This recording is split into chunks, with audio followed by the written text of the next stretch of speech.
Hi කොහොමද ඔයාලට මගේ channel එකට ඔයාලව සාදරයෙන් පිළිගන්නවා. අද මම හදන්න යන්නේ කොහිල සම්බෝලයක්. ගොඩාක් අය කොහිල කන්න අකමැතිනේ.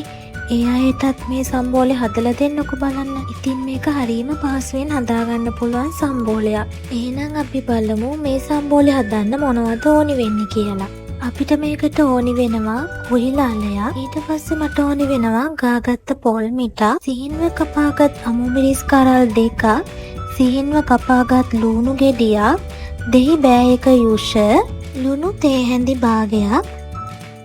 මුලින්ම අපි කොහිල අලවල පොතු ටික කපලා ඉවත් කරගන්න ඕනි. හරි, දැන් මම කොහිල අලවල පොතු ටික ඉවත් කරගත්තා. දැන් ඒ ටික හොඳින් සෝද ගන්න. මුලින්ම කොහිලාල සිහින්ව කපා ගන්න. අපි මේ කපා ගන්න කොහිලාල සිහින් වෙන තරමට අපේ සම්බෝලේ රස වෙනවා. ඒ නිසා මතක ඇතුව ඔයාලා කොහිල කපා ගන්නකොට සිහින්ව කපා ගන්න. දැන් මන් සිහින්ව කපාගත් කොහිල ටික මේ විදියට හොඳට කලවම් කරගන්නවා. එහෙම කරන්නේ කොහිලවල කෙඳි වගේ තියෙනවනේ. ඒ කෙඳි ලීල් කරගන්න. හරි, දැන් අපි සම්බෝලේ හදාගමු. මුලින්ම මම ගාගත්ත පොල් මිට දාගත්තා. ඒකටම කපාගත් අමු මිරිස්, ලුණු,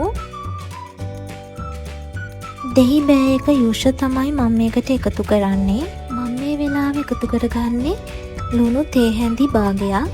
ඔයාලා රස අනුව ලුණු එකතු කරගන්න. දැන් මේ ටික හොඳට අතින් අනා ගන්න ඕන. ඉතින් මේක හැන්දකින් අනා ගන්නවට වඩා අතින් අනාගත්තාම තමයි රස වැඩි. ඉතින් ඔන්නෝම තමයි ලේසියෙන්ම රසට කොහිල සම්බෝලයක් හදාගන්නේ.